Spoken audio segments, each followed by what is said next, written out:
कोशिश हो रही है और इस बीच वहां पर हथियारों की बरामदगी हुई है। इससे पहले हथियार बरामद हुए थे जब सिरसा से पंचकुला के लिए जो काफिला निकला हुआ था बाबा राम रहीम का, उस काफिले में भी हथियार मौजूद थे। इस बात का भी खुलासा हुआ। इस बीच हरियाणा हिंसा पर हरियाणा के मुख्य सचिव डीएस ढेसी और डीजीपी बीएस संधू ने ज्वाइंट प्रेस कॉन्फ्रेंस की और मीडिया के हर सवालों का जवाब दिया। दोनों ने साफ किया कि रोहतक के जिस जेल में राम रहीम को रखा गया है वहां उन्हें वीआईपी ट्रीटमेंट नहीं दी जा रही। उन्होंने कहा कि राम रहीम को दोषी ठहराए जाने के बाद से उनकी Z+ सिक्योरिटी हटा दी गई। हरियाणा हिंसा पर जो बड़ी बातें आज कही गई हैं वो बड़ी बातें हम आपको लगातार ग्राफिक्स के जरिए भी बता रहे हैं। जेल में बाबा राम रहीम को कोई वीआईपी ट्रीटमेंट नहीं दी जा रही है और साथ ही जैसे उनको कन्विक्टेड किया गया वैसे ही उनकी Z+ सिक्योरिटी उनसे हटा ली गई, उनसे छीन ली गई। साथ ही डेरा समर्थकों के पास से AK-47 माउजर और 2 गन बरामद हुई। यानी जो काफिला सिरसा से निकला था पंचकुला के लिए, उस दौरान उस काफिले में ये सारे हथियार मौजूद थे। डेरा समर्थकों पर देशद्रोह के 2 मामले दर्ज किए गए हैं। इस बात का भी आज खुलासा हुआ, इस बात को भी रखा गया सामने। साथ ही हिंसा को लेकर 524 लोगों को अब तक गिरफ्तार किया गया है। जो डेरा समर्थक मौजूद थे उनमें से 524 लोगों को गिरफ्तार किया गया है। साथ ही राम रहीम को पंचकुला लाने की जिम्मेदारी पुलिस की नहीं थी, ये बात डीजीपी ने प्रेस कॉन्फ्रेंस के दौरान साफ की।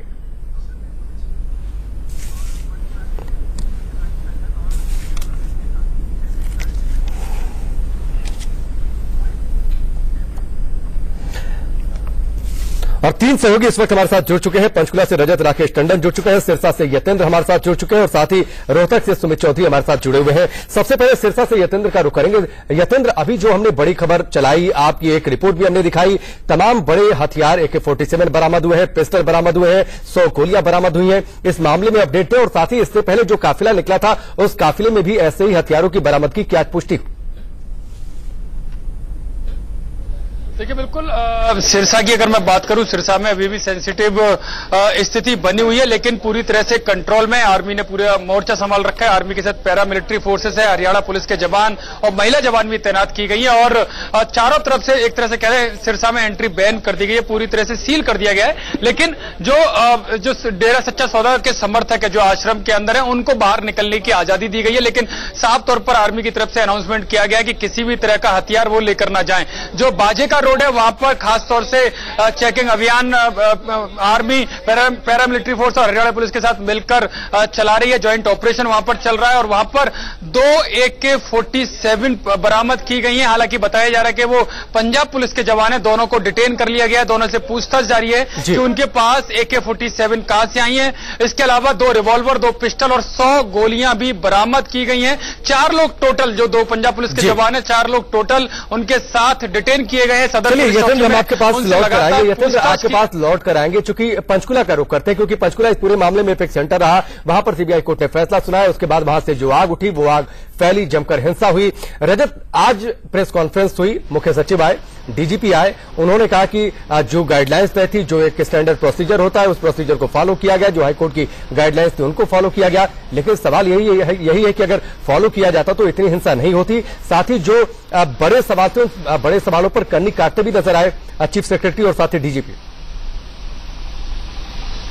देखिए, पहले अपने कैमरामैन से कहूंगा ये तस्वीर आपको दिखा दे। पीछे आप देखेंगे कि आर्मी के ट्रक्स जो है वो बकायदा अभी भी खड़े हुए हैं। पंचकुला के चारों तरफ आर्मी है, अभी भी जो वायर्स हैं वो लगे हुए हैं।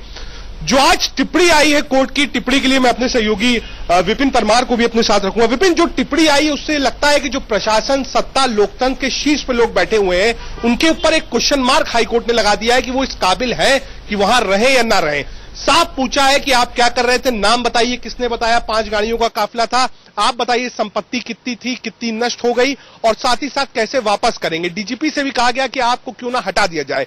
तो इससे एक सवाल ये खड़ा हो जाता है कि प्रशासन पिछले 5 दिन यहां था या नहीं था। देखिए, बिल्कुल कहीं ना कहीं शुरुआत 72 घंटे पहले जो है पंजाब हरियाणा हाईकोर्ट ने जब संज्ञान लिया, पहले दिन ही सभी चीजों पर क्वेश्चन मार्क जो यहां पर डिप्लॉयमेंट थी या जो भी प्रशासनिक अमला यहां पर काम कर रहा था उस पर सवालिया निशान उस समय खड़े करना शुरू कर दिए थे। ऐसे में चलिए रजत आपके पास लौट कर आते, विपिन भी मौजूद है, जानकारी उनसे और भी लेंगे। सुमित चौधरी रोहतक से जुड़े हैं। सुमित, ये सवाल उठे कि वीआईपी ट्रीटमेंट दी जा रही है, इस बात को नकारा गया। फिर सवाल ये उठा कि बाबा के साथ उनकी बेटी क्यों थी, तो इस बात को भी कहा गया कि इसको देखा जाएगा, जांच की जाएगी।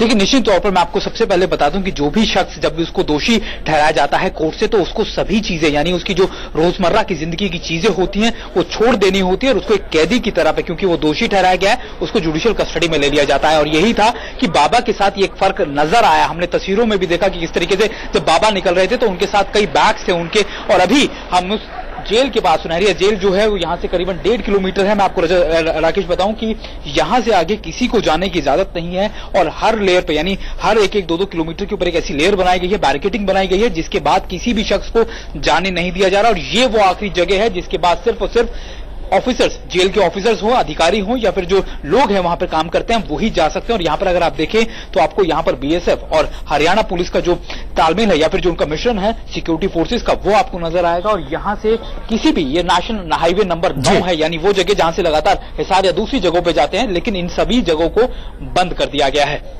चलिए सुमित, फिलहाल हमसे जुड़ने के लिए, बातचीत के लिए आपका बहुत बहुत शुक्रिया। सिरसा से यतेंद्र जुड़े हुए थे, आपका भी बहुत बहुत शुक्रिया। और साथ ही रजत, आपका भी हमसे जुड़ने के लिए, इस जानकारी के लिए बहुत बहुत शुक्रिया। जाहिर तौर पर हालात सामान्य नहीं हुए हैं और जिस तरीके से जो दावा किया जा रहा है कि जिम्मेदारियां निभाई गई, अगर ये जिम्मेदारियां वक्त रहते निभाई जाती तो इतनी बड़ी हिंसा नहीं फैलती।